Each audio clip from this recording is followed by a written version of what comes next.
y'all doing? How Granny's baby's doing today? I am on my way to the grocery store because I need some fresh greens. And instead of walking all the way, because I have a time limit today because school started again this week.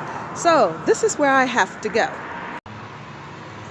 I have to get down there to the bus depot so I can go to the grocery store because it will save me a little bit more time. And of course, I do have my mask. Gotta be safe out here. But yeah, I do have my mask, so I'll be straight. We have to have one to get onto the bus and even into the grocery stores because of what we're dealing with. But yeah, Granny needs some fresh greens. She has no more in the house. I have plenty of beans because y'all saw me cook some lentils on the last one. So I cannot go through life without my fresh greens. So it is, no, it's not Monday. Monday is my rest day. Tuesday morning. And this is what I want to say to you today. Do not despise your humble beginnings. Do not. I am in the process of starting over after a life of abuse. And before I entered marriage, I had it going on. I had no debts. I owed nobody anything, just paying rent and, and utility bills, insurance on the car, all of that. After I was gotten married, ooh, a bunny. It's going to be gone by the time I get to it. I don't know if y'all can see it, but there he is. Hey. Hey, cutie. Oh, he's gone. But as I was saying, I was very well sustained and I did it myself. Of course, during the marriage, after a year and a half, things started going south and I completely lost everything during the marriage except how I felt about myself. That was the only thing that did not change, how I felt about myself and how I was able to, sorry about the lighting, y'all. Let me see if I can find something better. There we go. So I was coming up with different things on how to be strategic and how to remain safe in the marriage, and also what I could do to get out of the marriage. And a lot of people think that you can just get out. No, you can't always just get out. You have to be mindful of what you're dealing with. And for those who tell people you need to just leave, it doesn't work that way. It does not. The first thing you want to do is make sure that the person you're telling to leave, you want them to be safe because you need them to do it safely. It's not just easy, it's just picking up and going or just running out. It doesn't always work that way. Each case is different. And for those who are looking for a way out, start strategizing. And I'm going to come up with a video helping you of thinking of different ways to strategize so you can be safe coming out. It's important that you and your children, if you have any, are safe. We need you safe. We don't need you just to try to come out and then get hurt in the process. We need you safe. And for those who want to help people get out safely, we don't need you getting hurt in the process either. We need you safe also. So the buses are starting to come around. So I will talk to you momentarily.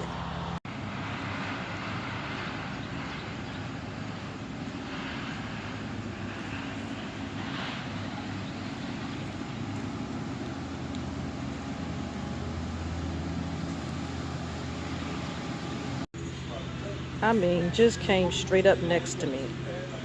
Well, hello. Grand risings to you too. Just came right straight next to me.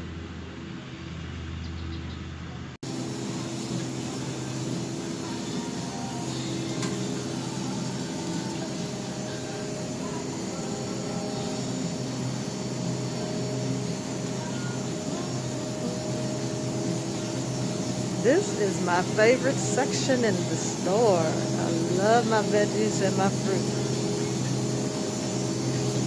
This cilantro, 79 cents a pound.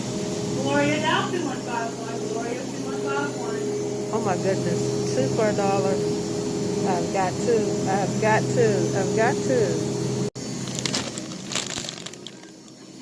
Deli Bakery, I'm on line 101. Deli Bakery, line 101.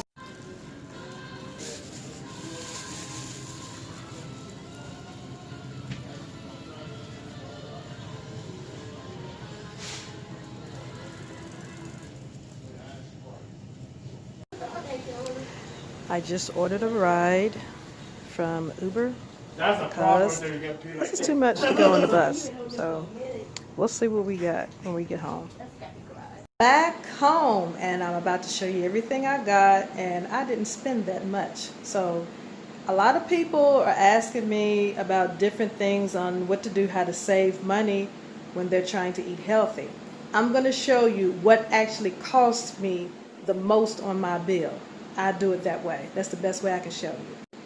So when I first came into the store, I always go on the produce side because that's my favorite thing. That's what I go mostly for.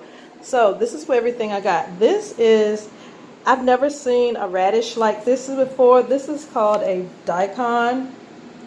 I don't know if I'm pronouncing that right. Radish. So I decided to get that because I roast a lot of vegetables. Of course, I got my onions. These were 2 for $1, so I got 2 of those. I got 2 bunches of radishes. I'll always save the greens. You can always save the greens, cook them, or you can chop them up in a salad. I also see down south we save a lot of stuff, and we use everything from the rooter to the tutor. That's just southern living. Save the roots. You can dry them out, chop them up, and you can use them as in a broth. Put them in the little tea, what you call it, the little tea thing. If you're not going to use a bag, put it in that little thing. I don't remember what it's called, but anyway, use that to make broth. You can also use it to, to save it with other stuff that you're drying, so you can make a broth for your soups and your beans. I have 2 yellow squash, 3 of the green. I didn't get that much because I still have some in the freezer. I have asparagus. I have some green cabbage. I have 2 pak choy. I know it's spelled with a B, but the right enunciation is pak choy with a P. Eggplant. I got 2 bunches of kale. I even have like 2 or 3 pounds of the snapper beans. We call them snappers or pole beans. I did get some corn, and I'm only one person, so I only got 1 pack. 10 pound of potatoes. This 10 pound of potatoes actually was only on sale for $2.99. So I just went ahead and got the big one instead of the smaller one. And I got some plums. Now we're going to go into the things that actually cost on your bill. I have some brioche bread, and I have cut back considerably on my bread. I used to have a bread addiction, and I'll tell you that story later. So I only got 1 because with the breads and the pasta, I like garlic bread, so I make my own. So this usually stays in the freezer until I actually want it. The majority of the time, if I want bread, I'll use these, the little tortillas. That help cut on the belly fat. I have some red lentils. That didn't cost that much, but still it's an added cost. Some super green rotini. I have super greens thin spaghetti.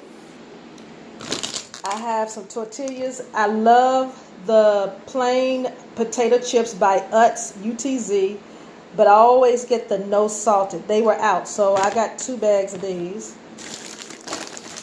Now, if you are trying to eat healthy, what will cost you is if you're still eating chicken and fish, stuff like that, or if you get the processed plant-based stuff. This costs, I don't remember exactly how much it costs, but I got 2 of them. Things like this will actually cost you. This is what makes the bill high. So I have 2 of these. That's what it looks like. I have 2 of those. I got a plant-based sausage, Italian sausage, plant-based breakfast sausage. This, oh my gosh, this helped me get my life right. I love this stuff, but I don't buy it as often as I used to. I've cut back a lot on this stuff. Here's some plant-based chorizo. Not sure if I'm pronouncing that right. I'm probably not because of my southern dialect.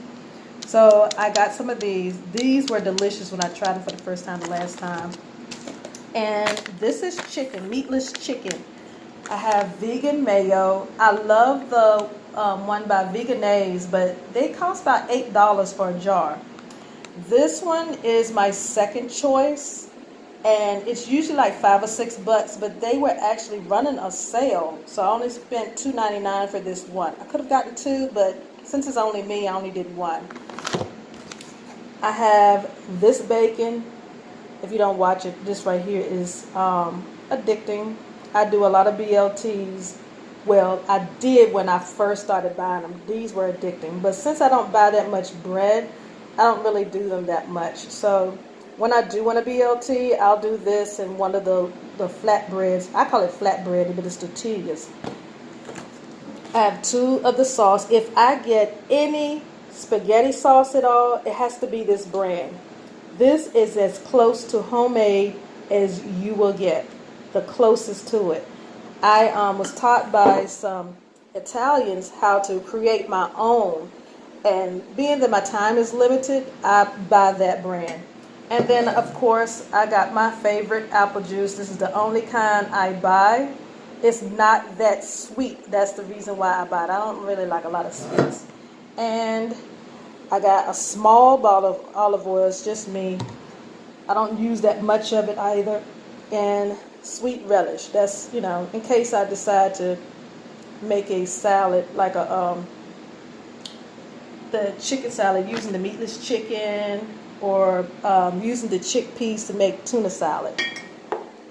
Do it that way. But anyway, that's everything I got. Now to show you the cost. So my bill came out to $107.22. The fruit and veggies came up to $47.80, and all that other stuff that I said that cost came up to nearly $60. And that wasn't a lot of stuff. Y'all saw how much that was. It was very little, but all of that came to $60. So had I not gotten this at all, this is all I would have spent on the fruits and veggies alone. And I got a lot of fruits and veggies. And a lot of people always swear it costs more to eat healthy. But it really doesn't. It just depends on what you buy. This other stuff, that's what it costs you. But this right here, you save a lot of money just doing this.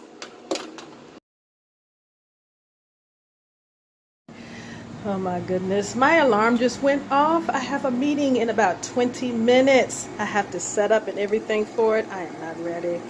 Anyway, let me set up and everything, and hold your drawers. I'll get back to you. Just hold on. So, back in school again. I just finished my meeting. The meeting is with CASA. And for those of you who do not know what CASA is, it is court-appointed special advocate, and it's an organization where I volunteer every year. I'm on two committees. They're fundraising committees. The first one, the one we had the meeting today, and we will for a few more weeks until the event, is the superhero run. The superhero run raises money. It's a way we raise money for children in our area so that we can provide the services and everything that they need, particularly for those who are dealing with abuse. And so we work on different fundraisers for them. The other fundraiser, which won't be until the spring, is Casablanca. That's this big formal event that we usually do to help raise money for that too. But this one is a fun one. This superhero run where everybody usually dresses up in their favorite costume, and we have these different races and everything. This year we're doing it virtual because of, you know, the Sister Rona's out here living her best life in the streets, so we're doing everything virtual this year. And this seems to, you know, pull this, we're pulling everything together. It's coming together. So, but now I got to get to school. So I'll talk to y'all later, because I'm not about to be messing up my money. No, I can't be doing that, because this costs a lot. So hold your draws. I'll be right back. Back to what I was saying earlier, on my way to the grocery store. Do not despise your humble beginnings. Starting over is very scary for a lot of people, especially those starting over from a life of abuse. Starting over is very, very scary. So when you tell someone you need to just leave, you don't realize all that you're asking. In your mind, you're thinking of them being away from someone harming them. But it's not just about that. It's also about where they're going to go, how they're going to sustain themselves, who's going to help them sustain themselves and their children if they have any, and starting life over. If they're still able to work, you're asking them to sometimes leave their job and move somewhere else, and wherever else they're going, they may not be qualified for their same job somewhere else. So having to start over with a new skill set, or end up with something that's not going to give them exactly what they need to sustain themselves or their children if they have any, it's scary. It's very scary. It's a lot that comes with it. But don't be upset, because a lot of people, when they start over, they are very upset, especially coming from a very toxic relationship. Having to start over is asking you for a lot of emotional energy. Is asking for a lot of intelligent energy. Is asking for a lot of creative energy, and is very exhausting. And but I want to encourage you with 3 things that starting over helps you with. The first thing it does is it activates your creative ability. Starting over really does that, because most of the time when you're just living life, you just pretty much an autopilot a lot, and you don't think about things, especially when you're trying to numb yourself from what's going on in your situation.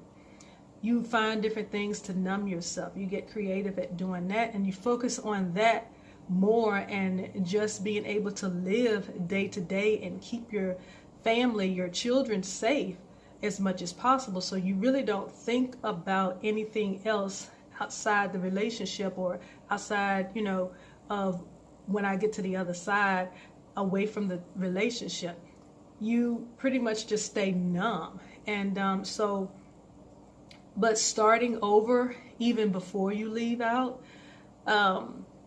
it takes a lot of energy. It takes a lot of courage. It does. Nobody realizes how much courage it really takes. It takes a lot.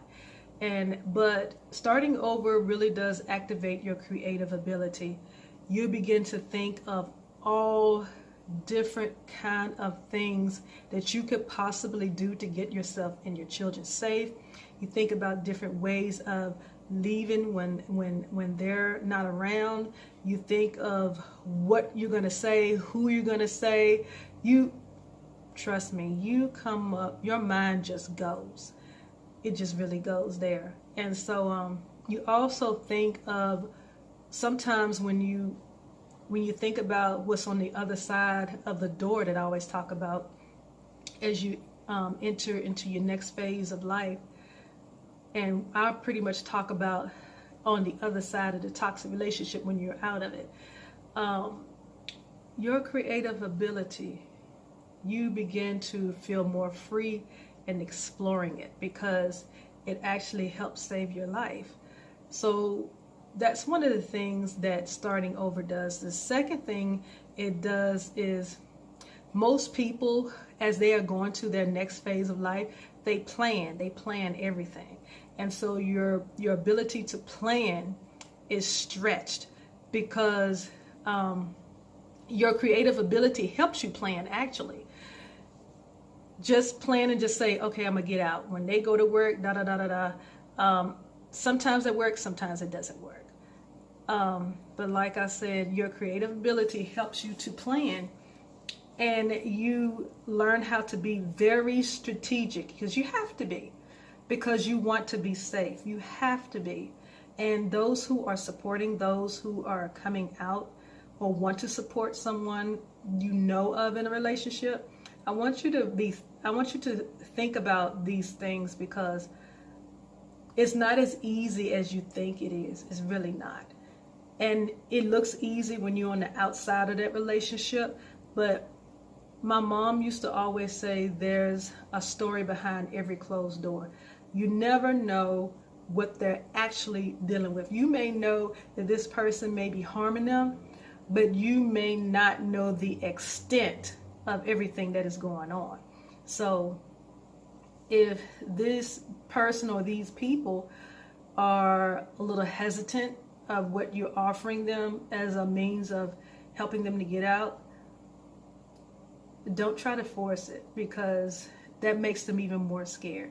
And when you do try to force them, they are no longer seeing you as a support system. They are now seeing you as someone who has stepped into the abuser role, although that is not your intent. Because what happens with an abusive relationship, it has a lot to do with power and control. And when you try to force them into leaving or to get them or their children safe, they feel like you are trying to control them. And they figure, okay, I may as well just stay with this person. It doesn't help them feel good at all. The third thing I want to say that starting over helps you to do is grow. Because you're able to look at things in life, and you're able to let go of some things, and you're able to grab onto some things. As you let go of the old, the new is able to come towards you. It's attracted to you anyway, but you're able to, as you can't hold on to it unless you let go of the old. You can't grasp the new. So you have to let go of a lot of old, and that takes time. It's not something that just automatically happens. It takes time. So those of you who are supporting or want to be a support to people who want to come out or are coming out or have come out, you have to be very, very, very patient with them, very patient. And it has to be on their terms, not yours. It has to be on their terms. So,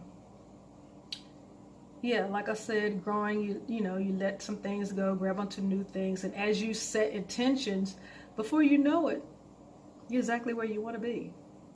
You're exactly where you want to be. And you don't realize how much time has passed as you're focusing on those three particular things that I was just talking about. Your creative ability and planning strategically and growing. As it's like a continuous cycle.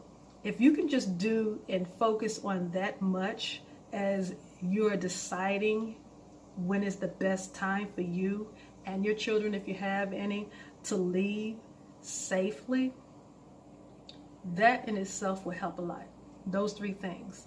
Of course, there are some other things, but if you can just do those three things right there, and it's a lot more that comes with those three things, but I really need to get back upstairs and get some work done.